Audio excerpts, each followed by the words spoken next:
Bonjour à tous, nous sommes très ravis encore une fois de vous retrouver dans le cadre des après-midi de la tech. Les après-midi de la tech, comme vous le voyez, hein, c'est toujours détendu. C'est ce que je disais d'ailleurs à Moustapha et à Ousmane, Mamadou Ousmane Faye de la RTP tout à l'heure, hein, Tout à parce fait. que on met du sérieux, mais en même temps, évidemment, ce n'est pas un examen, ce n'est pas le bac, ce n'est pas, disons, la délibération après le dépôt de candidature, c'est loin de ça. Sauf que ça reste quand même très sérieux parce que chaque après-midi de mercredi, on se retrouve pour quelques minutes et échanger sur des problématiques majeures. Une problématique à laquelle j'ai toujours pensé et je dois remercier d'ailleurs Moustapha Diop, le PDG de Solid, pour m'en avoir donné l'idée. Et idée relancée par Abdoulaye Fall, le CEO de San Telecom. Ils m'ont dit tous les deux qu'il fallait aussi qu'on parle des services à valeur ajoutée parce que je rappelais dans l'annonce de l'émission que le directeur général de la RTP, l'ancien Abdou Karim Sall, disait fin 2014 à Dakar que évidemment les SAV sont le moteur de développement, la croissance, ils constituent la croissance même de ce qui constitue aujourd'hui des télécoms, pardon, les télécommunications. On en parle en faisant un large tour de la question. Évidemment, ce sont des SAV impactés, j'imagine bien, comme les opérateurs télécoms.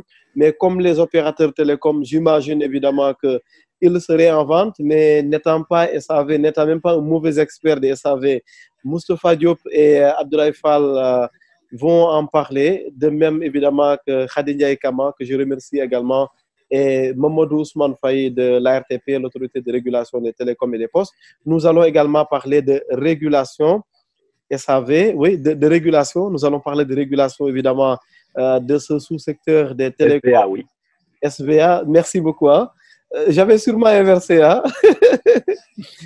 Donc, nous allons parler de ces SAV, de la régulation par l'ARTP, voir aussi comment ça se passe à l'étranger parce que, évidemment, on parle beaucoup de benchmark, le monde étant devenu une petite planète, on s'inspire forcément de la façon dont les choses se passent ailleurs.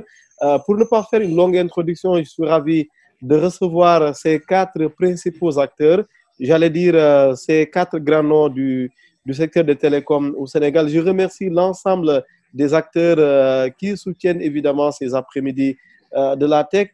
Je fais un premier tour de table avant d'entrer de plein pied dans le panel. C'est en demandant à chacun en 3 voire 4 lignes de se présenter.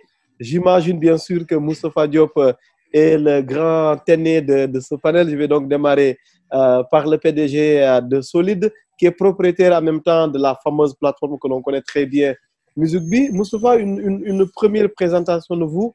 En quelques mots, qu'est-ce qu'on retient un peu du PDG de Solid? Oui, il faut présenter les vieillards d'abord, je me présente. Tu es très jeune, Moustapha. Alors, Moustapha Diop, le très vieux, oui. Donc, oui, je suis le PDG de Solid, qui est une société informatique et qui a eu à être l'une des premières SVA, en fait, au Sénégal. Oui, nous avons, depuis 2005, on va dire maintenant, développer un certain nombre de services dont on va peut-être parler dans le cadre de cet échange. Merci, merci beaucoup, Moustapha. Le fait qu'on est l'un des premiers SAV, évidemment, est important parce que ça permet d'apprécier un peu comment les télécoms ont évolué de cette époque-là à nos jours. Après vous, Khadija Kama, je sais que j'y vais, pardon, par ordre de naissance, j'ai envie de dire. Après Moustapha, donc Khadija Kama, pour la présentation. Merci, merci Ousmane. Donc, tu veux me rappeler que je fais partie des jeux aussi. Donc, voilà, merci. Il n'y a pas de biais ici. Bon. En tout cas, tout d'abord, merci infiniment pour cette invitation à participer à ce panel. Et voilà, donc je remercie aussi mes co-panélistes, voilà, avec qui je pense que je vais avoir un débat passionnant. Donc, je suis Khadija Ekara, je suis Market Development Specialist pour les télécoms et les fintech. Je travaille dans les télécoms depuis 18 ans. Wow. J'ai commencé ma carrière chez des grands équipementiers télécoms que les moins de 20 ans n'ont pas connu. Donc, tu as raison de dire que je fais partie des aînés. Alcatel et Nortel, qui sont des grands mastodontes et qui aujourd'hui ont disparu totalement. Jusqu'à récemment, j'étais Head of Market Development pour une société qui s'appelle Myriad et qui est le leader des plateformes et services USSD. Et depuis peu, j'accompagne des startups et des nouveaux entrants dans leur développement en Afrique. Voilà. Merci beaucoup, Khady Ndiaye Kama. Bienvenue, Myriad Group qui a ouvert d'ailleurs récemment un bureau à Dakar et merci pour l'invitation. Je suis toujours sur l'ENS, hein, sauf que entre Abdoulaye Fall et Ousmane Faye, il va être difficile d'arbitrer. Je ferme les yeux et je me fais très subjectif comme Ousmane et mon Tourondo. Naturellement, je démarre par lui et je finis par Abdoulaye Fall. Merci beaucoup Ousmane. Bonjour à tous.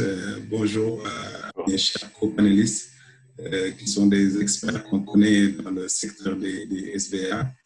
Et je te remercie Ousmane pour cette invitation de l'ARTP à ce panel qui traite d'une question, d'une problématique assez importante. Donc, je suis chef du département de gestion des ressources et suivi des opérateurs à l'ARTP. Et dans le cadre de ce département, on est chargé du suivi de l'activité des fournisseurs de services à valeur ajoutée. Merci. Merci beaucoup Ousmane Faye. Sûrement, il va être l'attraction un peu de ce panel parce qu'évidemment, beaucoup de questions se posent sur la régulation. On remercie la RTP et à travers lui l'ami Abdouli pour accepter régulièrement de nous envoyer des représentants du régulateur. Je pense que c'est très, très important. Je précise d'emblée également que nous avons lancé et relancé les opérateurs télécoms, l'ensemble de ces opérateurs qui disposent, comme on dit, d'une licence globale, à part le premier qui a répondu en disant que finalement son représentant ne sera pas disponible pour le panel de cet après-midi du mercredi. Les deux autres avaient promis de nous revenir malgré nos appels et rappels. Ça n'a pas été le cas, sauf que évidemment, nous nous sommes acquittés simplement de notre devoir d'équilibrer voilà, les panels en évitant les différentes parties. Maintenant, si elles ne viennent pas, nous n'y pouvons pas grand-chose. Nous prenons acte de cela et puis nous avançons quand même parce que ces problématiques méritent qu'on en parle. Abdoulaye Fall, le CEO de San Télécom, la présentation. Bonjour.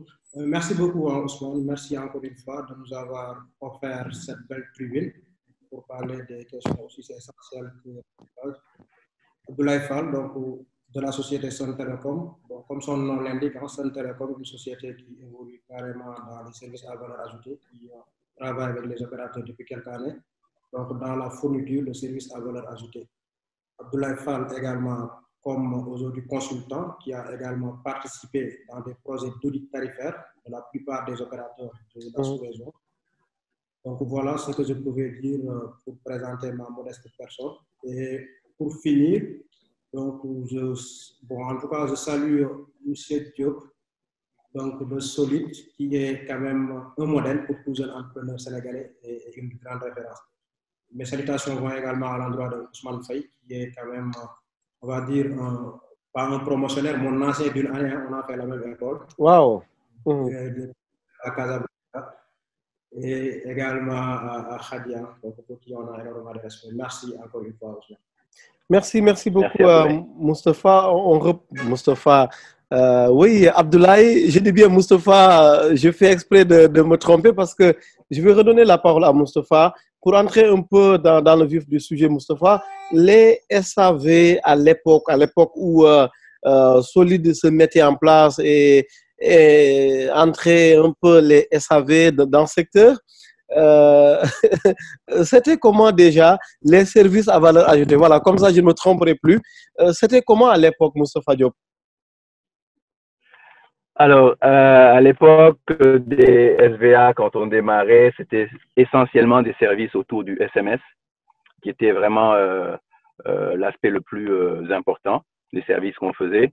Des services qui tournaient autour, on va dire, plus de l'information, aller chercher des données au niveau des bases de données et les distribuer aux différents clients, des clients des entreprises.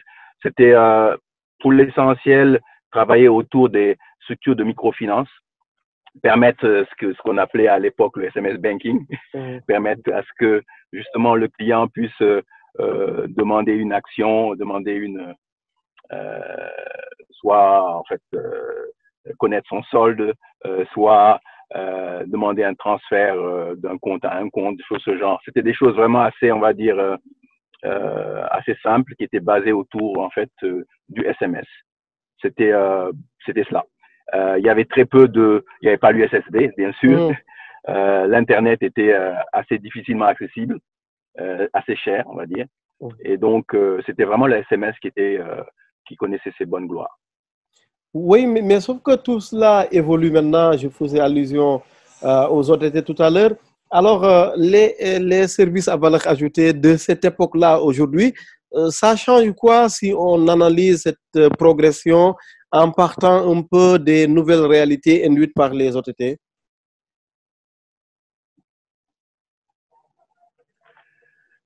Moustapha Diop? Toujours à moi? Oui, oui. Ok. Oui, en fait, il y a une réalité qui est certaine, c'est que les téléphones ont changé. Oui. Les téléphones ont changé et concrètement, l'accès à l'Internet a beaucoup évolué. Ce qui fait que on a de plus en plus des services qui se basent juste sur l'Internet et qui n'ont plus besoin en réalité de passer par en fait le téléphone classique, le SMS ou l'appel en tant que tel. Et de ce point de vue-là, aujourd'hui se pose une autre problématique. C'est le coût de l'Internet, c'est la disponibilité de l'Internet, c'est la fluidité de l'application pour pouvoir justement à ce que le client final puisse tirer profit réellement de l'application au mieux. Ce sont de nouvelles problématiques qui se posent. Et d'autres problématiques peut-être qui serait bon de souligner, peut-être l'intérêt et peut-être l'importance aujourd'hui que les opérateurs puissent permettre l'accès free à certaines applications nationales, comme ils le faisaient tant bien pour Facebook ou bien d'autres types d'applications, que ce serait bien pour le secteur qu'on puisse ouvrir en réalité l'accès à certaines applications développées par des structures nationales et qui puissent avoir un accès free, je veux dire sans connexion Internet, on va dire sans pass, sans crédit Internet, que les gens puissent accéder à ces applications. Ça développerait, je pense, quelque part l'écosystème. Je reste avec vous encore, Moustapha Diop. Une dernière question sur cette partie-là avec vous. Aujourd'hui, c'est les services à valeur ajoutée. Quand on y évolue, c'est comment? Est-ce que c'est un secteur qui marche très bien? Parce que tout à l'heure, je disais qu'Abdou Karim Sall expliquait fin décembre 2014 à Dakar que les SVA sont en pleine croissance, que c'est le moteur du secteur de télécom. Est-ce que vous qui êtes dedans, évidemment, est-ce que vous le ressentez comme ça? Alors, pour être très honnête, non, je ne le ressens pas comme ça. Il faut faire preuve vraiment de créativité, d'agilité. Il faut être vraiment très dynamique pour pouvoir tirer son épingle du jeu. Je vais prendre pour exemple concrètement, par exemple, des services qu'on fait autour. Je vais donner l'exemple de MusicBee, où au début, on vendait par exemple de la musique qui était achetée par du SMS. Le revenu sharing étant ce qu'il était, l'opérateur prenait tellement d'argent que finalement, c'était pas rentable pour des structures comme les nôtres, ni pour les artistes. On passe sur du streaming. On passe sur du streaming où le client va devoir en fait écouter la musique en streaming avec son pass Internet. L'Internet est encore un peu cher. C'est problématique. C'est problématique. Donc, quelque part, nous, par exemple, aujourd'hui, on est dans une dynamique beaucoup plus freemium où, justement, voilà, le client va pas payer l'écoute de sa musique, mais il va l'écouter gratuitement en espérant derrière gagner sur tout ce qui est, en fait, publicité. Mais fondamentalement, c'est ça. On est en perpétuel changement et on est dans la perpétuelle recherche de modèles économiques qui nous permettent d'être rentables. Sincèrement, ce n'est pas facile, ce n'est pas évident, surtout que les opérateurs aussi sont dans dans la dynamique. Avant, ils étaient beaucoup moins actifs qu'ils ne le sont aujourd'hui. Aujourd'hui, ils ont tout un business qui fait que ça, qui est là-dessus et donc qui quelque part aussi a besoin de tirer son épingle du jeu. C'est pas facile et il faut beaucoup d'agilité pour pouvoir tirer notre épingle du jeu. Merci Moustapha. Abdoulaye Fall, chez vous, ça se passe comment pour une première question aujourd'hui? C'est SVA. Voilà, j'y arrive maintenant, j'espère que c'est réglé. C'est SVA-là, ça se passe comment? Comment vous vivez un peu le business de l'intérieur? Merci Ousmane. Donc, je pense que je vais aborder dans le même sens que M. Diop. Oui. Effectivement, on est parti de SVA SMS. Aujourd'hui, il y a une demande assez forte parce que ça a tellement évolué. On parle de SVA voix. Après, il y a d'autres services de SVA Internet, SVA comme service de contenu, comme il a dit. Et on parle même de SVA communautaire, où aujourd'hui, on a la possibilité donc de consulter des sites de réseaux sociaux comme Facebook via SMS, par exemple. Donc, et tant d'autres services. Donc, ça veut dire que c'est quand même un secteur en pleine effervescence, où il y a beaucoup de choses à faire, où il y a une demande, où des abonnés, en tout cas, qui sont de plus en plus exigeants en termes de contenu et de services. Et les opérateurs l'ont bien entendu compris. Et ils se rivalisent de créativité, on va dire, ce qui ne laisse pas grande place aux fournisseurs de services à valeur ajoutée comme nous, comme des sociétés comme Sun Telecom et autres. Donc ça aussi, c'est une problématique. Maintenant, au-delà, il y a la question de la libéralisation qui est également sur la table. Une question qu'il faudrait également aborder pour donner plus de sens à ces fournisseurs-là. Donc je pense que c'est ce qu'il faut dire. En tout cas, la problématique, c'est ça. C'est un secteur en pleine effervescence. Et voilà, les opérateurs également qui sont en recherche effrénée, on va dire, de profit, parce que c'est issu des structures commerciales comme les nôtres. Il faut un encadrement donc, de la part de l'autorité pour permettre à ces sociétés sénégalaises de pouvoir tirer leur épingle. Donc voilà, Ousmane, ce que je pouvais dire en tout cas d'une manière ramassée sur cette question-là. Oui, et l'arrivée des OTT, une entreprise, une société comme Sun Telecom, s'adapte comment? Parce qu'évidemment, on le sait, partout on s'adapte. Chez vous, ça se passe comment? Oui, on essaye de faire, on essaie de s'en sortir parce qu'aujourd'hui, ce qui manque, ce n'est pas la créativité, la capacité d'innovation est là. Mais comme je l'ai dit, il y a toujours, parce que les OTT, c'est juste des offres de services qui aujourd'hui qui ont l'avantage de s'appuyer sur l'infrastructure de ces opérateurs-là sans pour autant reverser quoi que ce soit. Donc, ça peut ne pas être facile pour des sociétés sénégalaises parce qu'aujourd'hui, les opérateurs font la pluie et le beau temps, il faut le dire. Après, bon, je reviens toujours à la question de la libéralisation pour nous permettre aujourd'hui d'être vraiment de rendre le service accessible. Donc, c'est ça. Aujourd'hui, il faut une vraie démocratisation de ce secteur-là pour permettre à des sociétés comme les nôtres de pouvoir s'en sortir. Si vous allez, par exemple, aux États-Unis, les fournisseurs de services se partagent le revenu avec les opérateurs.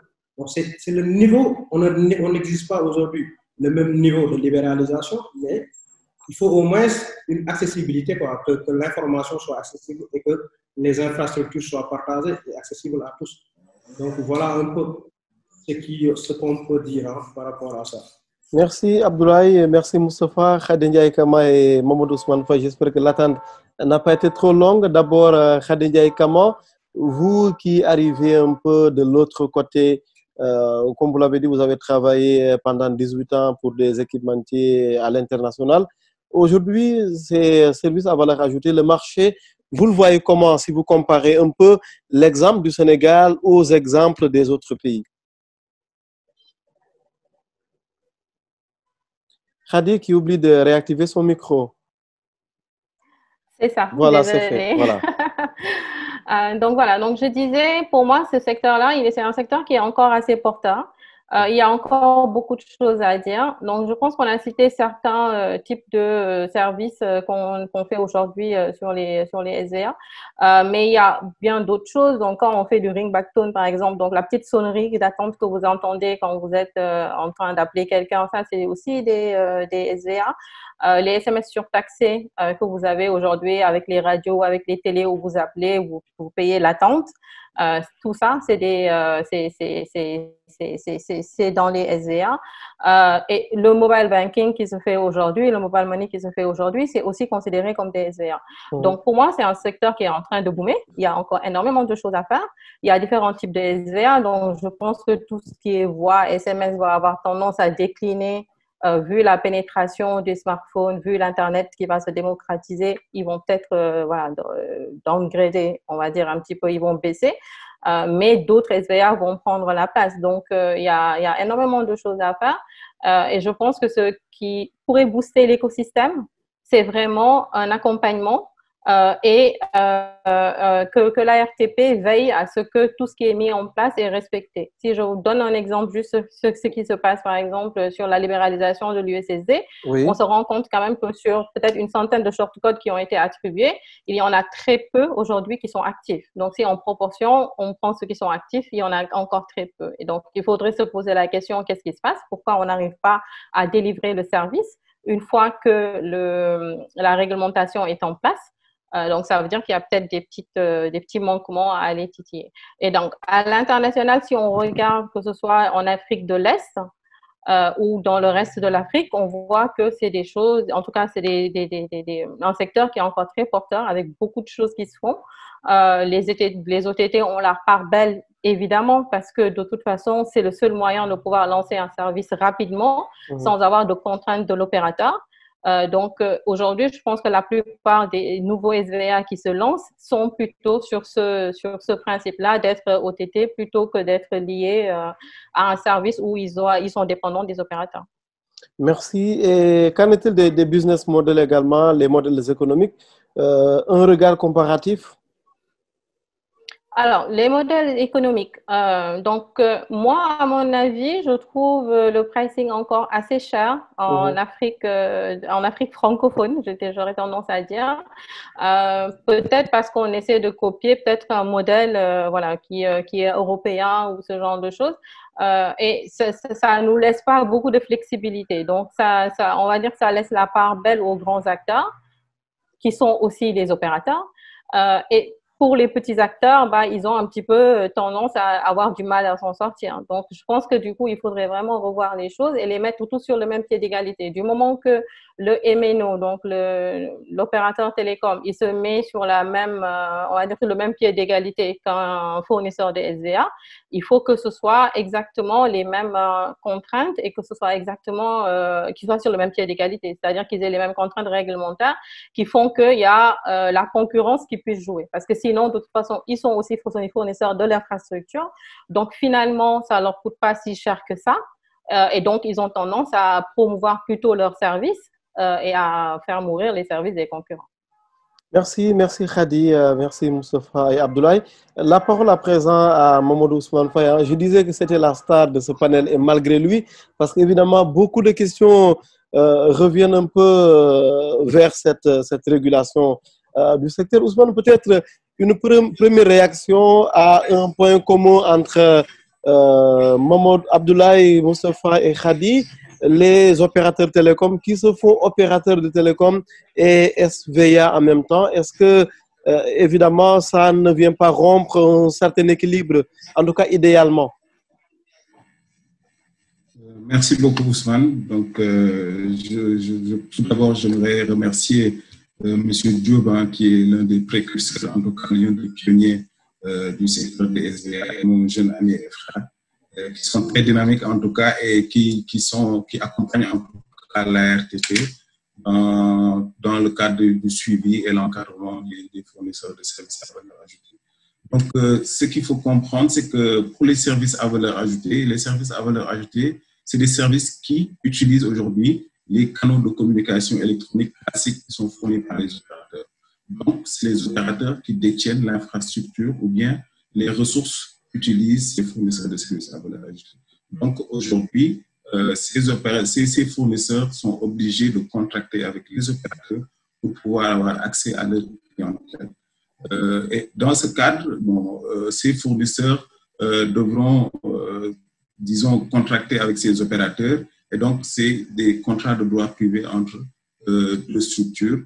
Et aujourd'hui, dans la réglementation actuelle, le régulateur n'intervient qu'en cas de litige ou bien quand il y a, en tout cas, dans les contrats, un déséquilibre qui peut favoriser l'une des parties. Aujourd'hui, on voit les modèles des opérateurs. Je pense que la question des OTT a été soulevée. Aujourd'hui, il y a l'innovation, les usages changent, les besoins changent. Donc, les opérateurs aussi sont obligés de s'adapter. C'est des opérateurs qui ont, disons, une licence assez globale et ils ont la possibilité d'offrir toute la panoplie de services qui sont dans le secteur, en tout cas, des communications électroniques, que ce soit du SVR jusqu'à, disons, le support final ou bien la voix chez les clients finaux. Donc, c'est la raison pour laquelle il y a une concurrence entre ces fournisseurs et les fournisseurs de services à valeur ajoutée. Mais aujourd'hui, l'encadrement est fait de telle sorte que chaque acteur, en tout cas, a sa responsabilité. Les choses sont bien définies entre les différents acteurs. Et en plus de ça, oui, je pense que la relation entre MNO et SVA, en plus d'être une relation, disons, de partenariat, c'est vrai qu'il y a une relation de concurrence, c'est plutôt une relation de partenariat. Donc, c'est le modèle, en tout cas, aujourd'hui, qui est en vigueur dans tous les pays du monde. Et aujourd'hui, ce qu'il faut, c'est suivre l'encadrement et prendre en compte, en tout cas, les préoccupations des différents acteurs qui sont sur la chaîne de valeur des fournisseurs de services à valeur. Oui, je rappelle que j'invite d'ailleurs les panélistes, pardon, à soulever également ce qui se dit dans la discussion. Il y a notamment une interpellation pour l'ARTP de Mme Fatimata Diop. On reste avec vous, Mamadou Ousmane Faye de l'ARTP. Ce qu'on constate, c'est vrai qu'il y a un cadre, l'ARTP gère la régulation, mais est-ce que ce n'est pas aussi subtil que cela? Parce que parfois, on peut voir des coups bas entre opérateurs ou entre SVA et grands opérateurs, sans que cela se comprenne clairement, distinctement. Je donne un exemple rapide. Dernièrement, il y avait eu, par exemple, une grosse polémique qui, si je ne me trompe, ce dossier-là n'a toujours pas été vidé, d'ailleurs, définitivement, entre un opérateur et son MVNO partenaire. Les deux devraient lancer, si je ne me trompe, la même opération lors d'un Magal, par exemple. Et après, ça a créé des problèmes assez difficiles, assez compliqués, et si je ne me trompe, toujours pas tranchés d'ailleurs par les régulateurs. Merci Ousmane. En fait, ce qu'il faut comprendre en tout cas du régulateur, ce n'est pas d'imposer en tout cas, disons, des contraintes aux différents acteurs. L'idéal, c'est que le marché s'autorégule. Le régulateur est là pour veiller, mettre en place des dispositifs. Le cadre, oui.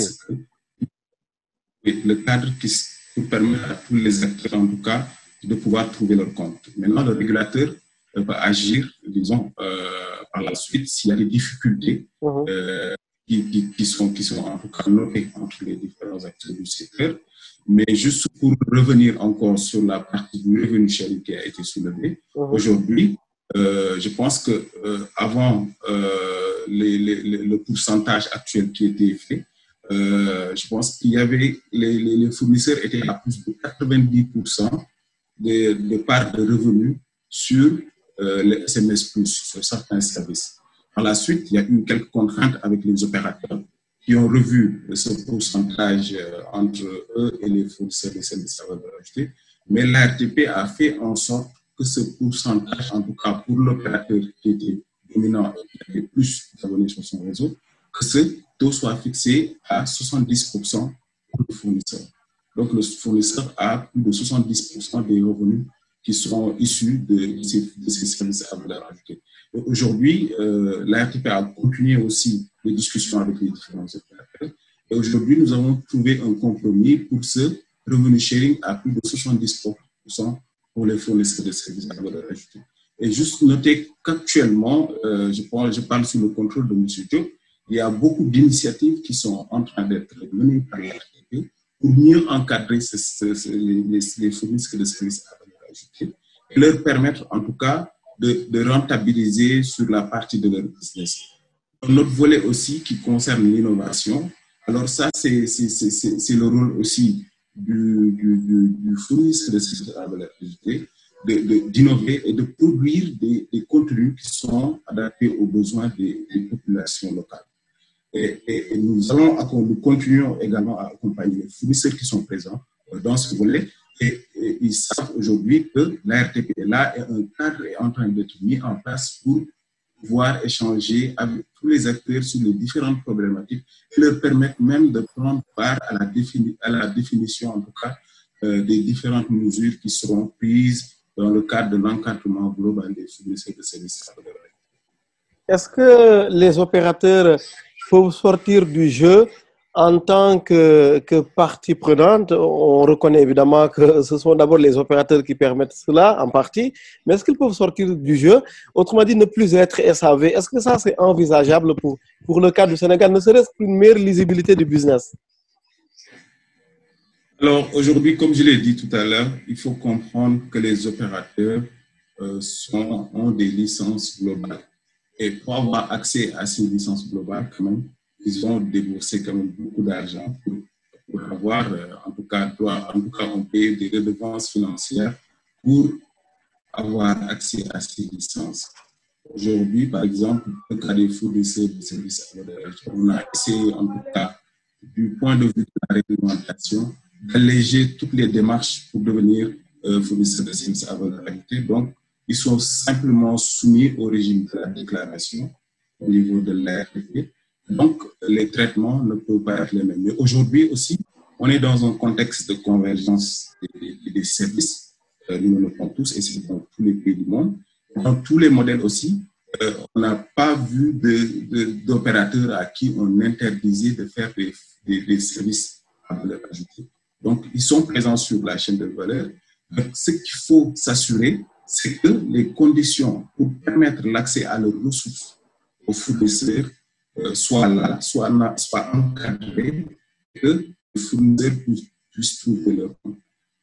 J'entendais mon frère parler de libéralisation. Je pense que depuis le temps, il y a pas mal de choses qui ont été faites. Je me rappelle, en 2007, par exemple, toute la partie qui concerne l'attribution des ressources en numérotation pour les services à valeur ajoutée était du domaine de l'opérateur. Avec la modification du plan national de numérotation, aujourd'hui, les ressources sont accessibles par ces fournisseurs au niveau de la RTP. Avec les ressources, ils peuvent les implémenter sur les différents réseaux d'opérateurs.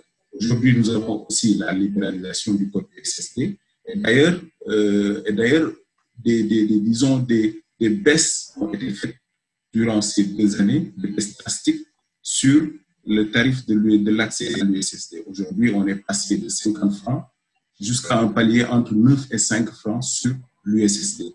Donc, l'RTP, en tout cas, est en train de mettre en tout cas le cadre pour permettre à ces fournisseurs de se développer. Et nous continuerons encore les échanges avec eux pour prendre en compte leurs préoccupations, leurs difficultés et essayer de trouver les moyens de leur permettre de mener leur activité. Merci beaucoup Ousmane Faye. Je signale que le débat est évidemment ouvert au public et qu'il peut contribuer par écrit comme en levant la main, en demandant à prendre la parole. Je me tourne de nouveau vers Abdoulaye Fall, CEO de Sun Telecom. Aujourd'hui, on fait quoi, Abdoulaye? Vous parlez de libéralisation. J'ai compris que les opérateurs doivent se retirer un peu du SVA. Vous préconisez quoi concrètement pour qu'on puisse atteindre quand même les objectifs fixés avec le SVA au Sénégal? Abdoulaye Fall. Merci Ousmane.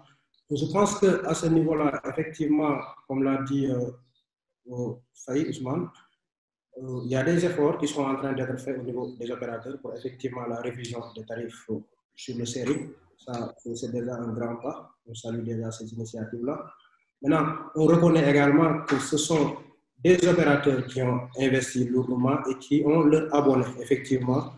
Maintenant, à ce niveau-là, effectivement, il n'y a pas grand-chose à dire. On ne peut pas, en tout cas, bon, revenir sur ces points-là. Le plus important pour nous, en tout cas, c'est d'abord l'effectivité de cette libéralisation-là. On ne demande pas aux opérateurs de sortir carrément du jeu. Effectivement, il faut qu'ils soient avec nous, mais avec un encadrement et que le régulateur soit encore beaucoup plus présent du côté du fournisseur parce que tout simplement, après, bon, aujourd'hui, on ne peut pas comparer le fournisseur avec l'opérateur en termes d'investissement, en termes de coût.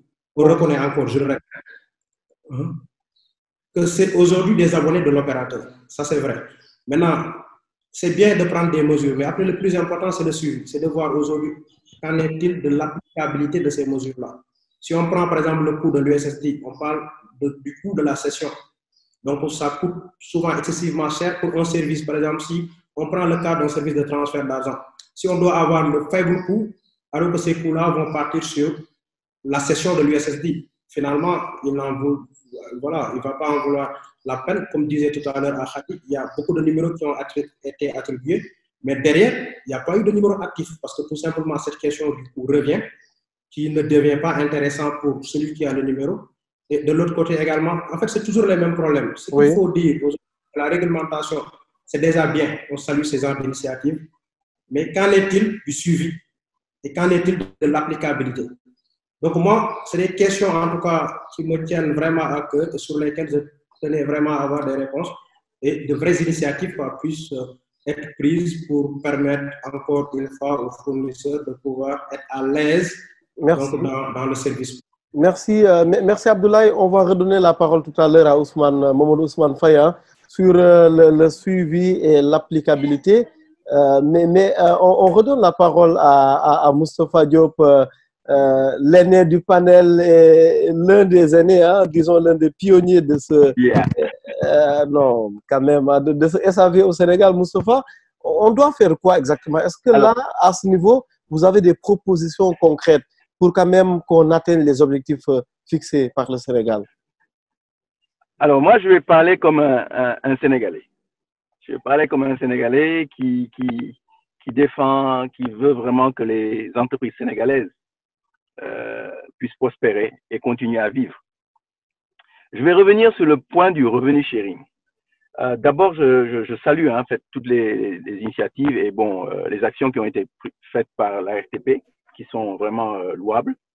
Mais quelque part, je pense qu'on peut en faire beaucoup mieux que cela. Premièrement, vous le disiez tantôt, avant c'était 90 pour les fournisseurs et 10 pour l'opérateur. Ça a changé. Ça a changé. On se glorifie maintenant que ce soit 70 pour le fournisseur en revenu sharing et 30 pour l'opérateur. Mais quelque part, il y a des points importants qu'il faudrait qu'on souligne. Je vous donne un cas précis. Je vous donne un cas précis du SMS qui est envoyé, où le fournisseur n'utilise qu'en réalité le réseau de l'opérateur. Rien de plus. Il a ses serveurs, il fait tout le boulot. C'est un SMS comme vous l'envoyez vous à 20 francs. On a le droit de se poser la question pourquoi il aurait un pourcentage sur le service qui est derrière. Non seulement on lui fournit plus de SMS, on lui fournit plus de SMS, on crée un service qui multiplie les SMS, mais encore on doit lui donner un pourcentage sur le service qu'on fait, sur lequel il n'a aucune valeur ajoutée, où il n'apporte absolument rien. Mieux que cela, il reçoit l'argent en avance. Il travaille avec cet argent et il vous paye en fin de mois. Et il vous distribue votre part en fin de mois. Quelque part, donc, il se fait de l'argent sur l'argent que vous faites. Il se fait un pourcentage sur le service que vous faites, sur lequel il n'a aucune valeur ajoutée. C'est vraiment discutable. Et c'est là où je pense que peut-être que la RTP devrait aider à cela. Moi, je ne comprends pas. Ça ne se justifie pas qu'il y ait un pourcentage en plus, en réalité, du transport du SMS je lui fais faire. Je lui multiplie ses SMS, je lui paie son transport et il prend un pourcentage sur un service sur lequel je fais tout et il ne fait rien que transporter un SMS. Et en plus, il a l'argent sur lequel il travaille et en fin de mois, il me rétribue ma part. Donc, quelque part, c'est pas équitable du tout. Et ça, nous le soulevons depuis très longtemps. Et je pense que c'est bien hein, que bon, ce soit 70-30 à la place de 50 que c'était il y a quelque temps, mais c'est très loin des 90-10 qui étaient là. Et encore, ça ne reflète pas en réalité le travail qui est derrière. Et ça ne se justifie pas économiquement. Il n'y a pas une raison pour laquelle il prendrait un pourcentage sur le service que je fais sans apporter aucune valeur ajoutée sur ce service-là que je suis en train de fournir à mes clients. Donc ça, c'est un point sur lequel j'insiste. Deuxièmement, je disais tantôt que je vais parler en tant que Sénégalais. Oui, je parle en tant que Sénégalais parce que c'est des sociétés sénégalaises qui vivent, ce sont les SVA sénégalaises qui vivent et qui créent de l'emploi et les revenus, ils restent au Sénégal. Contrairement à des fois ce que les opérateurs qui font le service SVA et qui travaillent pas forcément pour le Sénégal. Donc quelque part je pense qu'il y aurait peut-être intérêt à ce que la RTP puisse appuyer encore un peu plus ces sociétés nationales qui créent de l'emploi et qui créent un savoir-faire qui ont le droit de grandir et qui ont quand même des difficultés à grandir dans ces conditions où justement c'est l'opérateur qui dicte la loi. Alors il y a un autre point sur lequel aussi je voudrais souligner, oui. C'est le fait que on n'a pas donné, la réglementation ne permet pas en réalité à la RTP d'imposer le revenu sharing aux opérateurs. Ça, je pense que c'est un point qui avait été soulevé sur lequel il s'agissait de travailler pour que la RTP puisse avoir le droit de dire tiens, le revenu sharing va se passer comme cela, qui puisse interférer sur cette relation qui est dite entre une relation en fait, on va dire commerciale entre les fournisseurs et les opérateurs. Oui. Je pense que ouais, je pense qu'aujourd'hui, moi, je demanderais plus de la RTP. Je pense que les droits doivent être, la RTP doit avoir plus de droits pour pouvoir justement agir dans l'intérêt en réalité des sociétés nationales et puis dans l'intérêt du business de manière générale. Aujourd'hui, on voit des opérateurs qui ont des résultats faramineux alors que l'Internet est encore cher. Qui est un Internet qui soit beaucoup plus libre d'accès, plus facile d'accès, free pour toutes les applications que les sociétés nationales ont mises en place à valeur ajoutée. Mais oui, pourquoi pas aller dans ce sens qui permettrait effectivement d'équilibrer un peu, le rapport qu'il y a entre les gains de ces opérateurs et des fournisseurs. Alors, c'était ça un peu ce que je voulais dire. Oui. Sinon, j'ai quand même une grosse excuse à vous demander. En fait, je suis encore garé et il y a un couvre-feu. Je suis loin de Dakar. Je voudrais vous demander la permission de me déconnecter et de partir. Je suis désolé. Merci, non, il n'y a aucun souci. D'autant plus qu'il existe un droit à la déconnexion quand même. Moustapha Diop, merci infiniment d'avoir pris part à ce panel. Vraiment, j'aurais aimé continuer à participer à ce débat. Et encore un gros merci à tous les panélistes. Vraiment un gros merci, un gros merci. Je suis désolé, je dois vraiment me déconnecter, sinon je ne rentre pas à Dakar. Merci Moustapha. On vous souhaite bonne route et puis au plaisir de vous reparler prochainement. Merci Moustapha. C'est un plaisir. À bientôt. Khady Ndiaye Kama, peut-être une réaction un peu au débat soulevé par Moustapha. Oui, effectivement. Alors, moi, j'aurais tendance à dire qu'il faudrait qu'on puisse estimer quel est le coût de ces infrastructures-là. Parce qu'aujourd'hui, quand les opérateurs, donc je ne citerai pas de nom en particulier, mais quand un opérateur dit je veux que la session USSD me revienne à 50 francs, est-ce qu'on sait estimer quel est le coût de l'infrastructure USSD sur son réseau? Donc, je pense que pour moi, chaque session USSD a un coût, chaque SMS a un coût, chaque appel vocal a un coût. Et donc, ce sont ces coûts-là que la RTP, donc moi, là où je vois le rôle de la RTP, c'est que la RTP doit pouvoir estimer ces coûts-là, que ce soit directement, que ce soit indirectement avec d'autres acteurs qui viendraient les appuyer pour ça. Mais une fois qu'on sait quel est le coût de ce SMS-là ou de cette session-là, il peut être différent hein, parce qu'ils n'ont pas les mêmes providers, il n'y a pas les mêmes business models sur ces plateformes de services à valeur ajoutée. Mais une fois qu'on sait estimer le coût de l'infrastructure, on peut savoir du coup quel est le coût de revient de l'opérateur et donc du coup à quel coût au plus juste il pourrait le vendre. Voilà. Donc, et je pense que ça, c'est aujourd'hui, je m'avance un petit peu, donc je pense que Ousmane me contredira peut-être. Je ne pense pas que ce travail-là a été fait. Donc, une fois qu'on sait à combien il revient, on sait du coup combien on peut le vendre. Parce que, comme disait Moustapha, on ne vend pas le même SMS à Ousmane Gueye, qui veut envoyer un SMS à je ne sais pas qui, que le même coût, ce n'est pas du tout le même coût que quelqu'un qui l'utilise dans un cadre B2B où lui, il va jouer sur du volume. Donc, il va faire beaucoup de volume et normalement, c'est ce volume-là qui va lui permettre en fait de faire baisser les coûts parce qu'il ne les achète pas à l'unité comme vous et moi. Donc, je pense que c'est vraiment sur ce point-là qu'il va falloir qu'on travaille et je ne suis pas sûre qu'il soit fait aujourd'hui. Merci Khady. Mamadou Ousmane Faye de la RTP. Oui, merci beaucoup. Merci Ousmane. Alors, il y a pas mal de préoccupations qui sont aujourd'hui pour la RTP. Alors, juste pour rebondir sur la dernière question qui a été posée, à savoir tout ce qui concerne les coûts, juste pour dire qu'il faut que les fournisseurs se rassurent. Tout ce travail fait partie, disons, d'une batterie d'outils que le régulateur a pour jouer sur ces aspects. Donc, nous avons, par exemple, des outils comme l'audit des coûts qui est en train d'être mené annuellement avec tous les opérateurs. Et c'est sur cette base que, disons, certains coûts sont fixés ou bien sont, disons, déterminés pour les fournisseurs de services à valeur ajoutée et tous les acteurs du secteur. Concernant le coût de l'USSD, juste un petit rappel sur le processus qui a abouti à cette ouverture. Nous avons eu des discussions, disons, pendant 2 ans avec tous les opérateurs et tous les fournisseurs de services à valeur ajoutée. Ils étaient impliqués dans le cadre de ce processus.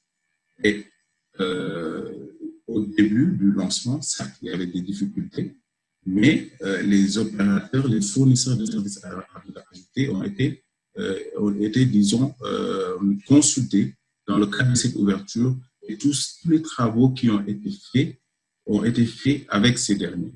Donc, une évaluation a été faite après l'ouverture des codes USSD et ce qui a abouti aux baisses qu'on a eues en 2019 et en 2020 et l'intégration même au catalogue d'interconnexion des opérateurs.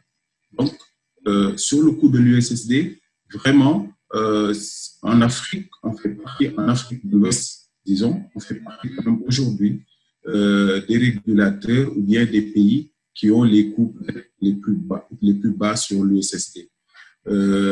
Concernant aussi la préoccupation de M. Diop, j'ai bien entendu, il a bien fait le Sénégalais et il a parlé en tout cas du coût du transport du SMS, ce qu'il faut comprendre que le coût du SMS normal peut ne pas être différent. Je ne peux pas me faire l'avocat, en tout cas, de l'opérateur, mais aujourd'hui, il y a un traitement spécial qui se fait pour les fournisseurs de services à valeur ajoutée et des ressources spéciales qui sont dédiées chez les opérateurs à ces fournisseurs au traitement de ces demandes de fournisseurs de services à valeur ajoutée. Donc, aujourd'hui, comparer ces tarifs avec les tarifs de l'envoi d'un SMS classique, bon, je pense que c'est quand même 2 choses différentes. Aujourd'hui, également, c'est les sociétés nationales. Aujourd'hui, nous, en tout cas à la RTP, on veut promouvoir les champions nationaux. En tout cas, en tant que bon patriote, tout Sénégalais veut promouvoir les champions nationaux.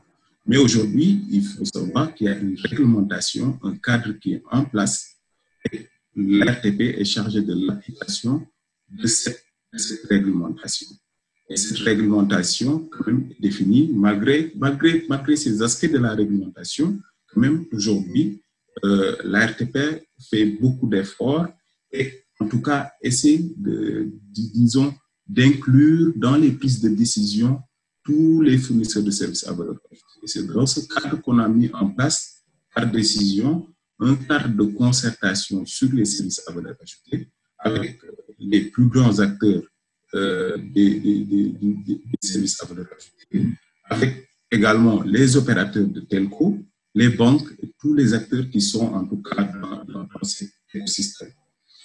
Sur le suivi et l'application des mesures qui sont prises par la RTP, il faut qu'on signale aussi que chaque année, la RTP organise un forum SVA et invite les fournisseurs à venir échanger avec la RTP sur leurs problématiques.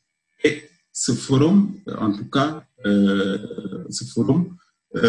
est un moyen pour partager les résultats disons, des statistiques du secteur. Mais pour avoir ces statistiques du secteur, nous avons besoin d'informations qui sont transmises par ces fournisseurs de services à valeur ajoutée. Aujourd'hui, on rencontre d'énormes difficultés pour avoir des informations sur ce que font certains fournisseurs. On peut, par exemple, ces informations nous permettent aujourd'hui à la RTP de, disons, prendre des mesures pour le développement de leur activité. Aujourd'hui, si nous n'avons pas d'informations au niveau de la RTP sur le business de ces fournisseurs, si nous n'avons pas d'informations sur les problématiques de ces fournisseurs, nous ne pouvons pas avoir en tout cas les éléments qui nous permettront de prendre des décisions qui permettront à ces acteurs de se développer comme il se doit. Donc, c'est ce que j'avais comme point. Bon, après, bon, je reste ouvert. Je sais qu'il y a beaucoup de questions pour les régulateurs et de répondre au mieux. Je vous relance un peu sur le calcul des coûts. Il est dommage qu'un certain Pape Gorgui Touré, habitué de ces après-midi de la tech, ne soit pas là. Le calcul des coûts tel que soulevé par Khadija Kama, vous y prenez comment sur les SAV, les SVA? Alors, ce que je peux dire sur cette partie, c'est qu'en fait, aujourd'hui, nous avons l'audit des coûts des opérateurs de telco. Et dans cet audit des coûts, il y a quand même tous les services qu'offre l'opérateur qui sont audités. Et pour cette partie, je pense que vous en aviez parlé lors de vos panels. Oui. Il y a une question ouverte. Il y a des services qui s'occupent essentiellement de cet audit des coûts qui se fait annuellement. Je pense qu'à travers cet audit des coûts, la RTP, en tout cas, a des informations sur lesquelles elle se base pour, en tout cas, fixer ou bien les tarifs de gros aujourd'hui qui sont fixés entre opérateurs et d'autres fournisseurs. C'est ce qui se fait actuellement. Et aujourd'hui, il y a un audit qui se fait annuellement des coûts des opérateurs de telco. Et je précise d'ailleurs, effectivement, vous avez raison, Mamadou Ousmane Faye, que nous avions consacré un panel au calcul des coûts avec Pape Gorgui Touré, avec Khadija Touré Dia ou Dia Touré, je ne sais plus quoi, à la RTP, que l'on remercie d'ailleurs au passage. La parole à présent à Abdoulaye Fall. Peut-être qu'il est resté trop longtemps à attendre, il se caresse un peu la tête. Abdoulaye Fall. Merci Ousmane. Non, ça va, hein, je suis en train de suivre et d'apprendre, hein, c'est assez intéressant. Donc je vais juste rebondir, hein, toujours sur la même question de suivi. Je pense que Ousmane a également parlé de ça. Donc parce que c'est bien aujourd'hui de réguler. C'est de ça on attend ce travail-là de la RTP. Maintenant, pour moi, le plus important après, c'est le suivi. Quoi. Oui. On va fixer des prix et après, derrière, il n'y a pas le suivi. Bon, je reprends par rapport à mon interpellation de tout à l'heure. Si aujourd'hui, on fixe des prix, et ce que les opérateurs appliquent, c'est au niveau des paliers. C'est des paliers. Donc, pour parler comme un jeune, en tout cas une start-up ou une jeune entreprise sénégalaise qui veut démarrer un business, si aujourd'hui l'opérateur table sur des paliers, sachant que si aujourd'hui le volume n'est pas important, ça ne devient pas intéressant en termes de commission, comment est-ce que ça va se passer? Donc tout ça, c'est des questions qui méritent quand même d'être encadrées. En tout cas, il faut un suivi et une préférence nationale. une jeune société sénégalaise doit pouvoir, en tout cas, tirer profit des avantages que ces technologies-là proposent. C'est assez important pour moi.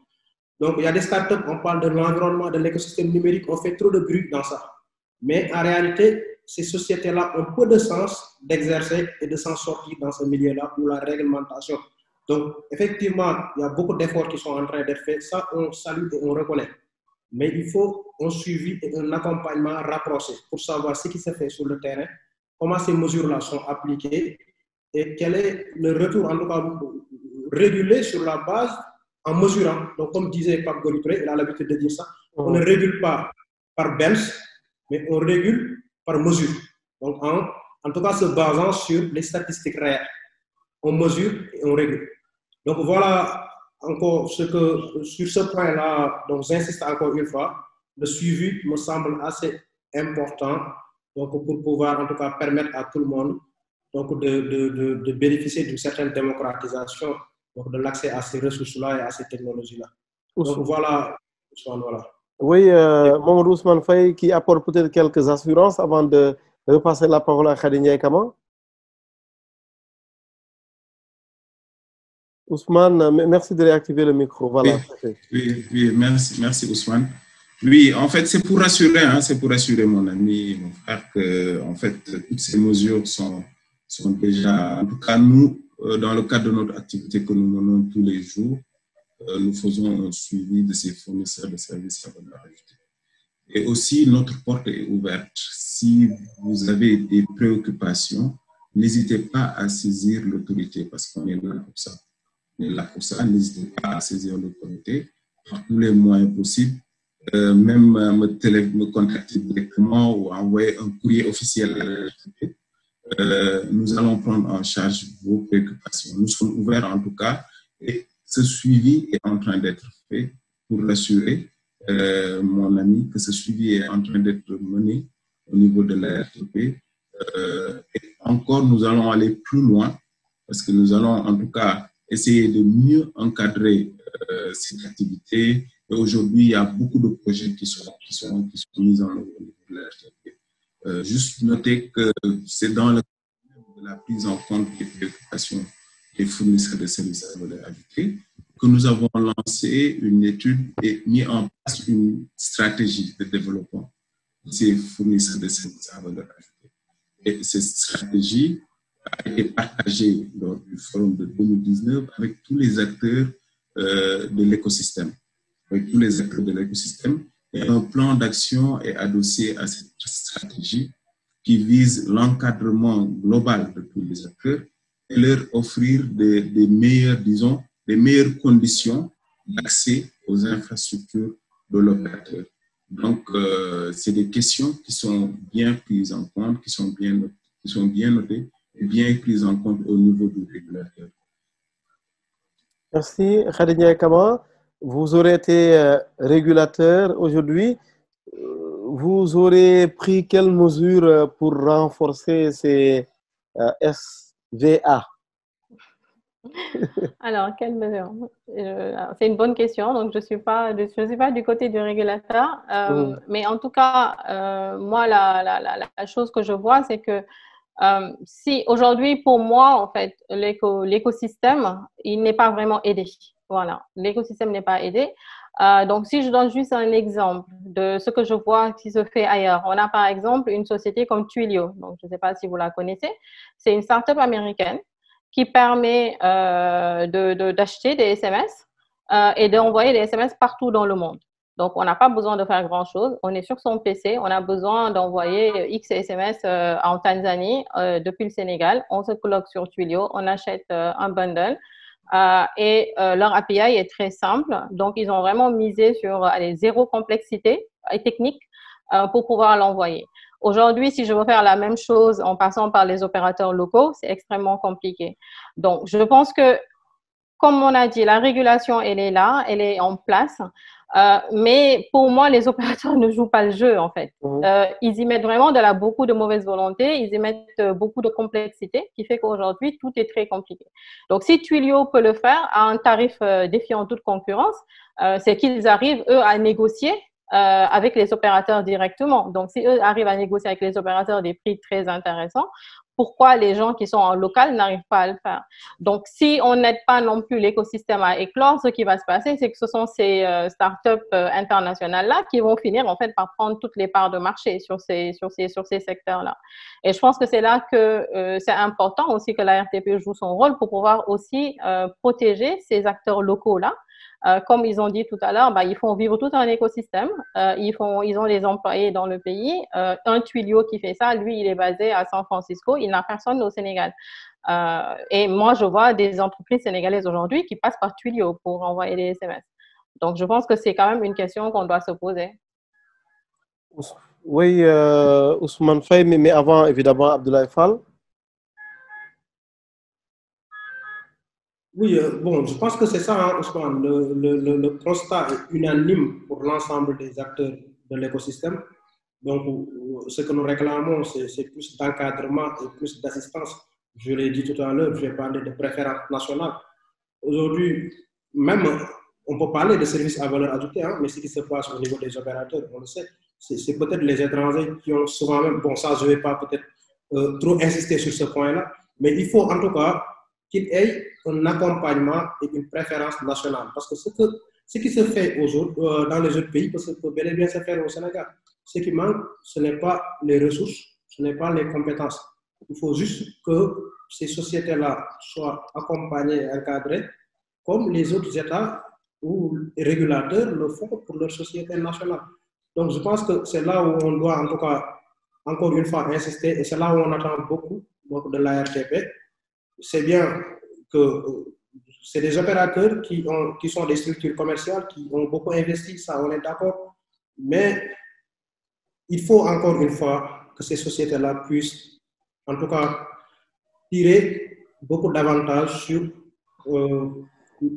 les possibilités en fait de ces services-là. Donc c'est beaucoup d'argent en jeu, c'est un secteur qui est en pleine effervescence. Ce ne sont pas, la demande est assez forte, les abonnés sont de plus en plus exigeants. Ce qui est sûr, c'est qu'il y a beaucoup de choses à faire. Et les Sénégalais l'ont compris parce qu'en étant aujourd'hui Sénégalais, on sait aujourd'hui en termes de contenu ce qui peut marcher ou ce qui peut intéresser aux compagnies. Donc, ce n'est pas le service qui manque, ce n'est pas la proposition qui manque. Donc, après, ce qui manque, c'est le fait de pouvoir en tout cas, avoir accès à ces opérateurs-là et le fait de pouvoir être encadré par nos autorités. Donc, et plus particulièrement, je parle encore une fois donc, voilà, de la RTP. Voilà, Ousmane. Khady Ndiaye Kama. Oui, alors je voulais juste compléter ma réponse de tout à l'heure parce que je n'ai pas vraiment répondu en fait à la question que tu m'avais posée. Je pense que ce qui manquerait aussi aujourd'hui, c'est des grands agrégateurs locaux, que ce soit sur les SMS ou que ce soit sur l'USSD, qui puissent, eux, avoir le poids de pouvoir discuter directement avec les opérateurs et de pouvoir négocier des prix assez intéressants pour pouvoir les revenir derrière. Donc, je pense que je sais qu'il y a des choses en préparation à la RTP, mais je pense que ça, c'est vraiment un manque aujourd'hui parce qu'on va laisser chaque fournisseur aller discuter directement avec les opérateurs. Donc, si on avait aussi des acteurs un petit peu plus, on va dire, un petit peu plus importants qui ont des grands volumes parce qu'ils savent qu'ils vont avoir une base de clientèle qui est assez importante. Donc, eux, ils peuvent, sur la base de ce volume-là, négocier des prix même plus intéressants que les prix qui sont donnés par la RTP. Finalement, d'après mes discussions avec la RTP, les prix qui sont donnés, ce sont juste des prix plafonds. Donc, on peut très bien négocier des prix en dessous si on a des volumes qui sont intéressants du point de vue de l'opérateur. Oui, merci beaucoup, Khady Ndiaye Kama. La parole à présent à Mamadou Ousmane Faye de l'ARTP.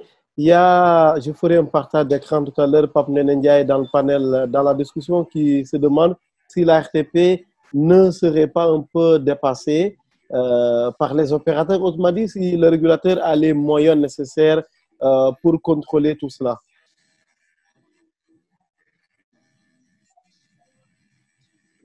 Merci beaucoup, Ousmane. Avant de répondre à la question, juste rebondir par rapport au dernier point que a évoqué. Et effectivement, Aujourd'hui, nous avons quand même, dans le cadre de la mise en œuvre du plan d'action relatif à la stratégie de développement des services numériques, un certain nombre de choses que nous comptons mettre en place pour les fournisseurs de services à valeur ajoutée, notamment utiliser aujourd'hui le pouvoir réglementaire du régulateur pour pouvoir mieux encadrer le partage des revenus et aussi instaurer un code de déontologie par rapport à l'utilisation de ces fournisseurs de services. Aujourd'hui, des projets de décision sont en cours de préparation qui seront partagés avec tous les acteurs, en tout cas dans le cadre du cadre de concertation que nous avons avec certains fournisseurs dont Solid fait partie, d'autres comme People Input et certaines banques et certains fournisseurs de services financiers. Et aussi tout ce qui concerne la mise en place d'agrégateurs techniques. Et aujourd'hui, une consultation publique va être lancée très prochainement, très rapidement, sur la mise en place de ces agrégateurs techniques sur les services. Et ce qui permettra en tout cas à certains acteurs dont le cœur de métier n'est pas forcément les services à valeur ajoutée, de pouvoir utiliser ce canal pour atteindre en tout cas les abonnés aux services de télécommunication, de communication électronique maintenant. Donc c'est tout un ensemble de choses qui est en train d'être mené par la RTP.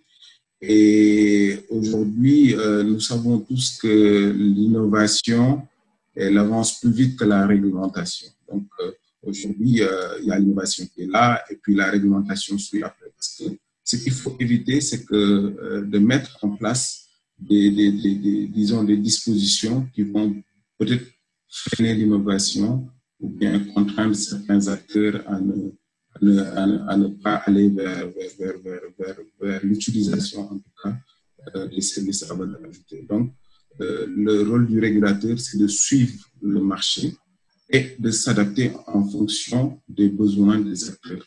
Et tout en veillant quand même à ce que la réglementation actuelle qui est en place puisse être respectée par les différentes parties. Alors, le régulateur prend en compte les besoins des différents acteurs. Aujourd'hui, juste pour vous dire que sur l'USSD, les tarifs qui ont été fixés sont des tarifs plafonds, bien sûr, mais l'opérateur a quand même fait en sorte que tous les opérateurs puissent respecter ces paliers tarifaires. Donc, intégrer en tout cas ces aspects au niveau des catalogues de leur catalogue d'interconnexion. Donc, aujourd'hui, la RTP, je ne pense pas que le régulateur soit dépassé par les opérateurs, mais juste que aujourd'hui, les opérateurs sont concurrents, quand même, quoi qu'on puisse dire, de ces fournisseurs de services à valeur ajoutée, parce qu'ils sont sur toute la chaîne de valeur. Mais il ne faut pas oublier aussi qu'il y a certains fournisseurs, peut-être qui n'arrivent pas à être rentables sur les services à valeur ajoutée, mais d'autres le sont. Il y a des fournisseurs qui sont très rentables sur les services à valeur ajoutée parce que justement, ils ont su innover et adapter leur contenu ou bien les services qu'ils offrent aux besoins des populations. Donc, il y a certains fournisseurs quand même qui arrivent à s'adapter aujourd'hui, même avec le modèle de revenu sharing, mais qui quand même arrivent à sortir leur épingle du jeu. Donc, nous allons accompagner, en tout cas, les fournisseurs, parce que, comme je l'ai dit, l'objectif, c'est que ce secteur soit très dynamique, parce qu'en fait, comme tu l'as dit en introduction de ce panel, c'est un secteur qui est catalyseur, disons, des autres secteurs de la vie économique. Aujourd'hui, on l'a vu, par exemple, dans le cadre de la lutte contre la pandémie, les services à valeur ajoutée ont été beaucoup mis à contribution dans le cadre de cette lutte. Donc, c'est des services qui sont transversaux. Et aujourd'hui, quoi qu'on puisse dire aussi, les services financiers digitaux ou les services financiers mobiles sont une innovation purement africaine. C'est des innovations. Aujourd'hui, on voit que c'est les services financiers mobiles qui portent aujourd'hui, disons, les services à valeur ajoutée. Donc, ils contribuent également à tous les aspects inclusion financière, à promouvoir l'inclusion financière des populations, en tout cas de nos populations. Donc, c'est sur ces différents aspects que nous sommes en train de travailler. Nous allons continuer la concertation, les échanges avec tous les acteurs pour leur permettre en tout cas d'évoluer dans ce secteur et d'être rentable. C'est ça notre objectif.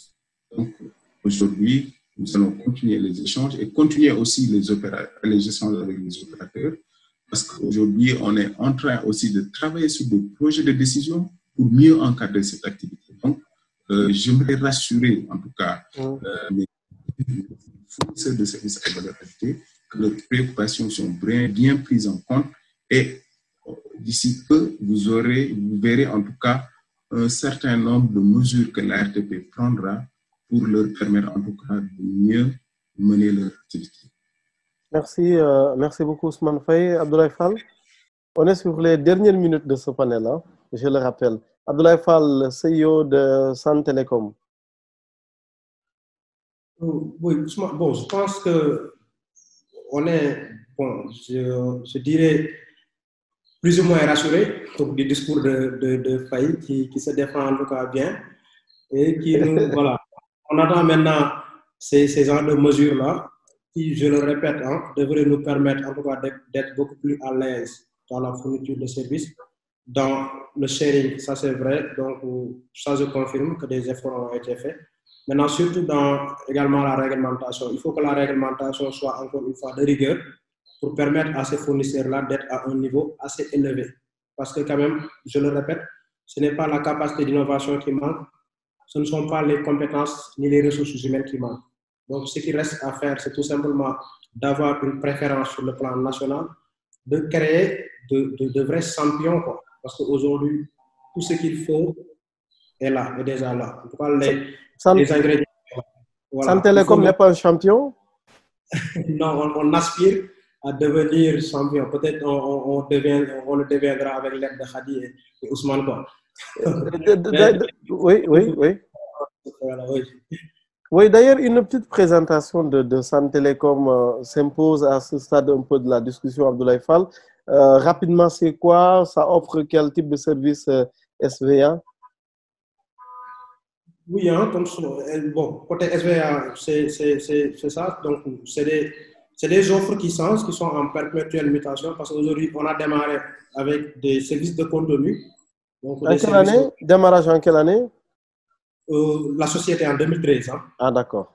2013, voilà. On a eu l'opportunité de travailler avec un opérateur partenaire à partir de 2016, donc avec des services de contenu, SMS et USSD. Donc, les services de contenu, c'est des services auxquels l'abonné souscrit de son propre gré pour recevoir du contenu qui peut être de type journalier, hebdomadaire ou mensuel. Hein. En contrepartie, il paye pour ce service-là.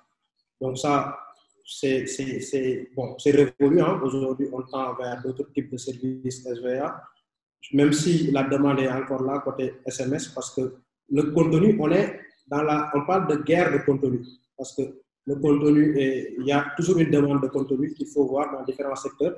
Donc, il n'y en aura jamais assez. Mais bon, on tend également à aller avec la tendance. Donc, on a également d'autres services de base IVR, parce qu'il faut prendre en compte cette frange de population qui ne sait peut-être pas lire ou qui se sent vraiment à l'aise avec le serveur vocal interactif. Donc là, on tend également vers des SVA de niveau 3 avec des applications mobiles. Mais toujours, donc on a toujours besoin donc, de bénéficier, en tout cas, du réseau, des ressources de l'opérateur, de son réseau et de ses abonnés. Et ça doit se faire quand même, ça ne doit pas être compliqué puisque voilà, la RTP est là et son rôle, c'est d'accompagner justement ces fournisseurs-là à pouvoir, donc voilà, encore une fois, comme je l'ai dit, donc tirer beaucoup d'avantages sur les avantages du numérique. Et c'est un secteur qui marche, le SVA, pour vous? Bon, ce que je veux dire, c'est qu'il y a beaucoup de demandes dans ce secteur-là. La demande est assez forte et les abonnés changent de comportement. Donc, ils deviennent de plus en plus exigeants. Donc, ce qui nous laisse le choix aujourd'hui, ou en tout cas la chance de pouvoir proposer d'autres services. Après, maintenant, il y a une concurrence au niveau des opérateurs parce que nous ne sommes pas les seuls. Il y a beaucoup de fournisseurs de services à valeur ajoutée sur le plan national, tout comme sur le plan international. Et c'est là où j'ai interpellé tout à l'heure mon ami Ousmane en disant qu'il faut une préférence nationale, parce que le contenu, ça doit être du contenu local, ça doit être du contenu fabriqué au Sénégal, qui s'adresse aux Sénégalais. Parce que nous, en tant que fournisseurs de services, on ne peut pas aller aux États-Unis, au Canada ou en Inde proposer des services pour des Indiens ou des Canadiens. Donc, vous êtes d'accord avec moi qu'aujourd'hui, pour proposer des contenus ou des services qui répondent aux besoins spécifiques de ces populations-là, on ne peut pas faire appel à des étrangers. Il faut donc une préférence nationale. Donc, je le répète parce que c'est important pour moi. Il faut que le contenu soit adapté à nos réalités socio-culturelles. Donc, c'est un service en tout cas qui est en pleine, un secteur qui est en pleine effervescence. La demande est là et l'offre est également, l'offre suit également. Je précise également que vraiment le public peut participer sur ces dernières minutes en levant la main. C'est important de lire, mais ça l'est plus encore si on entend la personne, hein, parce qu'on est dans une société de l'oralité également, n'est-ce pas? Khady Ndiaye, comment vous allez aller dans le SVA aussi? Qui sait? On ne sait jamais. Ça vous tente pour Dakar, au Sénégal? Pourquoi pas? Moi, ce dont je suis sûre, c'est que je suis d'accord avec Abdoulaye, c'est qu'il faut qu'il y ait un contenu local pour qu'il intéresse les gens. En ayant travaillé chez Myriad, on s'en est bien rendu compte, hein, c'est que Myriad développe aussi des services pour les opérateurs. Myriad propose des services SVA aux opérateurs aussi. Et donc, on s'est rendu compte de toute façon que au fur et à mesure que les offres étaient proposées, les offres qui étaient le plus, on va dire, l'appétence pour les gens, c'était vraiment des offres qui étaient vraiment calquées sur ce dont ils avaient besoin en local. Et je pense que si aujourd'hui, autant d'entreprises viennent aussi s'installer ici, c'est pour ça, c'est qu'ils viennent chercher ce qu'il y a réellement sur le marché. Parce que j'avais tendance à le dire quand j'étais à Paris, hein, c'était pas en étant à Paris dans sa tour dorée qu'on pense qu'on va proposer le service qui va révolutionner le quotidien des Africains. Donc, il faut être sur place, il faut savoir de quoi ils ont besoin, il faut savoir qu'ils ont besoin du Woyofel quand il se termine dans la nuit, etc., etc. Mais ça, c'est des réalités locales. Il faut être sur place pour le vivre et il faut être sur place pour leur proposer des contenus. Là où je suis aussi d'accord avec Ousmane, c'est que aussi à nous d'innover, à nous de proposer des contenus que ces entreprises internationales-là n'ont pas, ne voient pas, et à nous aussi de comprendre le marché, de comprendre quelles sont les habitudes des gens. Tout consommateur a des habitudes, donc il faut juste les comprendre. Et je pense que là où les opérateurs, ils ont un petit peu une avance, c'est que ce sont leurs clients. Ils connaissent exactement tous d'eux, ils connaissent leur ARPU, donc ils savent combien ils sont capables de mettre par jour pour acheter, que ce soit de la data ou acheter des services ou souscrire à n'importe quel service. Ils savent quelles sont les habitudes de consommation, ils savent quand les habitudes changent, donc ils peuvent prévoir quand quelqu'un gagne un peu plus d'argent que ce qu'il gagnait et qu'est-ce qu'on peut lui proposer. Donc, ils arrivent à vraiment faire du ciblage que les autres acteurs n'arrivent pas à faire parce que eux, ils sont un petit peu plus à l'extérieur. Et donc, je pense que c'est là qu'il va être très important d'avoir une certaine monétisation des données. C'est des choses qui se font déjà en Europe ou ailleurs, où on arrive aussi à vendre à ces sociétés-là, voilà, un ciblage un petit peu plus important pour qu'ils puissent aussi répondre aux besoins des gens et leur offrir des contenus plus adaptés. Merci Khady. C'est vrai que c'est déséquilibre un peu entre opérateurs à licence globale et les autres SVA. Moi, je le constate en tant que non spécialiste, évidemment, dans le secteur bancaire, quand par exemple les opérateurs télécoms investissent un peu ce monde. Ça fera d'ailleurs l'objet, Inch'Allah, d'un panel un peu vers la fin du mois de février où nous allons recevoir ces nouveaux opérateurs bancaires qui sont aussi dans le monde des télécoms, qui vont débattre avec les acteurs bancaires classiques. Un dernier mot peut-être de la part de Mamadou Ousmane Faye de l'ARTP sur les perspectives. Ça donne quoi, toutes ces consultations annoncées, ces promesses de suivi et d'applicabilité, pour reprendre les deux termes préférés d'Abdoulaye Fall? Oui, merci beaucoup Ousmane. En fait, juste pour revenir, pour dire qu'en fait, c'est que aujourd'hui l'ARTP est consciente du potentiel que peuvent offrir ces fournisseurs de services à valeur ajoutée. Et c'est des acteurs à part entière de l'écosystème que vraiment nous voulons encadrer et favoriser leur développement. Donc, nous avons déjà un cadre d'échange avec eux. Et nous allons continuer et pérenniser ce cadre d'échange. C'est la raison pour laquelle le cadre de concertation sur le développement des SVA a été, disons, fixé par décision. Et dans ce cadre, nous avons l'écosystème, nous avons également les consommateurs et les opérateurs qui sont les premiers concernés. Donc, les concertations vont se poursuivre avec eux et pour prendre en compte leurs préoccupations et vraiment essayer de leur mettre en place, disons, l'encadre, ou bien de les encadrer, de leur permettre de vraiment tirer leur épingle du jeu, d'être rentable et de promouvoir en tout cas le développement de l'écosystème numérique. Donc, nous allons continuer à œuvrer dans ce sens et comme je vous l'ai dit, en perspective, aujourd'hui, nous allons continuer à suivre les données, les statistiques du secteur pour pouvoir prendre les mesures idoines. Et dans ce contexte, j'appelle encore les fournisseurs de services à valeur ajoutée à nous fournir les éléments qui nous permettront de prendre des décisions, en tout cas les meilleures décisions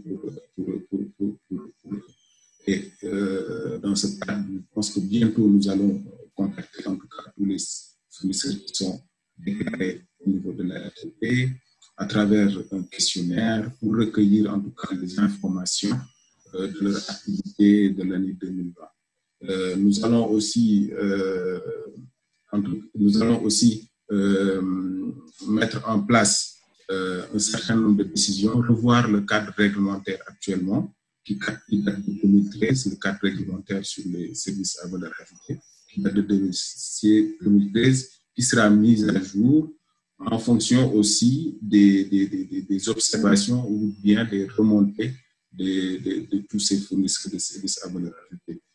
Les intégrateurs, les agrégateurs vont être une consultation qui va être lancée et en tout cas, on espère d'ici la fin de l'année 2020 ou bien en 2021 avoir un certain nombre d'agrégateurs sur le marché pour faciliter les procédures d'interconnexion avec les différents opérateurs qui sont des fois fastidieuses, on comprend, compliquées pour ces fournisseurs, surtout ceux qui ne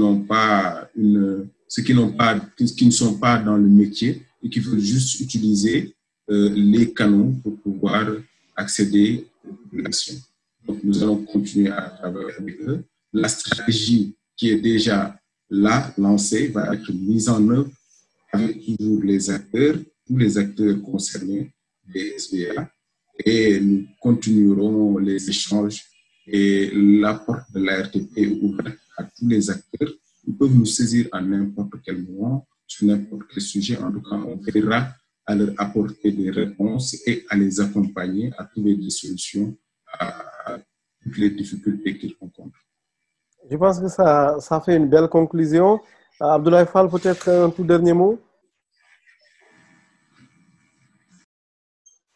Ousmane, bon, maintenant, c'est vous remercier et remercier donc mes très chers Ousmane et Khadi. Donc, c'était, en tout cas, pour moi, c'était l'occasion d'apprendre beaucoup de choses et je vous remercie encore une fois pour ça. Et mille merci à Ousmane pour ce travail remarquable que vous êtes en train de faire pour l'écosystème. Merci. Merci, Khady Ndiaye Kama. Avant qu'on dise qu'on donne trop de pouvoir aux hommes, hein, une femme va conclure ce panel, voilà, aujourd'hui. Voilà. C'est excellent. Alors, moi, j'aurais juste peut-être un petit mot sur les OTT qu'on n'a pas vraiment abordé aujourd'hui. Donc, j'aurais tendance à dire que les opérateurs jettent beaucoup la pierre sur les OTT, mais finalement, ils drainent beaucoup de trafic puisqu'ils leur permettent de vendre beaucoup de pass data. Donc, je pense qu'il ne faut pas toujours voir le verre à moitié vide, il est aussi à moitié plein des fois, parce que jusqu'à présent, les opérateurs et les câbleurs opérateurs avaient quand même le monopole voilà, sur ces parties-là et les OTT viennent un petit peu les bousculer. Donc, je pense que c'est une bonne chose pour nous, utilisateurs.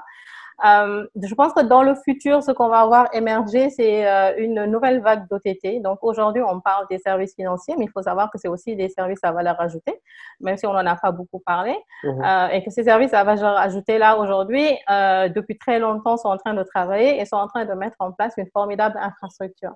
mais j'en parlais avec InTouch il n'y a pas longtemps et je leur disais qu'en fait, toute cette infrastructure-là qui a été mise en place, c'est pour venir, pour appeler d'autres services. Donc, tous les services qu'on voit aujourd'hui, je pense que ce n'est que la face cachée, la face immergée de l'iceberg et qu'on va voir arriver du coup des services très innovants parce que maintenant, les services sont en place, le réseau de distribution est en place et qu'on peut partir sur des services qui sont un petit peu plus matures. Donc, si je prends par exemple ce qui se fait au Kenya, c'est par exemple une entreprise qui s'appelle Tala et qui permet en fait d'avoir accès à des crédits en se basant uniquement sur un scoring qui est fait à partir de nos transactions mobiles. Donc, typiquement, ils se basent sur les transactions qu'on fait sur le mobile money. Ils vont screener tous les SMS, toutes les transactions qui ont été faites. À partir de là, ils vont faire un crédit score. Donc, ça veut dire qu'ils vont t'attribuer une note et cette note-là te permet d'avoir accès à des crédits. Et donc, c'est des crédits qu'eux donnent. Donc, aujourd'hui, c'est des crédits entre 10 et 500 $, mais dans l'avenir, j'imagine que c'est des choses qui vont encore évoluer. Donc, ça, c'est des nouveaux OTT qui arrivent et qui, eux, surfent sur la vague des mobile money. Et donc, j'espère qu'on y sera très bientôt au Sénégal. Merci Khadia. D'ailleurs, ces beaux propos vous valent un ticket d'entrée au panel sur les néobanques avec les acteurs qui sont déjà sur la place. Merci à tout le monde.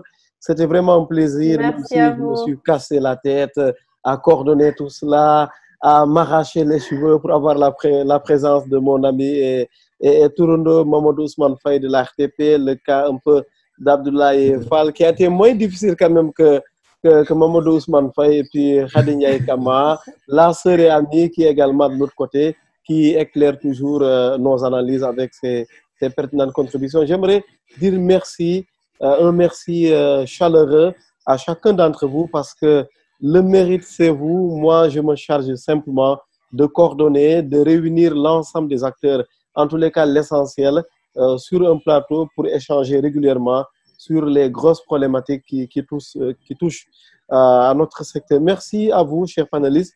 Merci au public également, parce que, évidemment, il n'y a pas de gens sur le plateau qui prennent la parole. Merci à tout le monde. Ce panel fera l'objet de replay sur YouTube et LinkedIn. Je vous donne rendez-vous, Inch'Allah, mercredi prochain pour encore une fois mettre au devant de l'actualité, au devant des enjeux, les enjeux qui touchent à notre écosystème. À bientôt, bonne soirée.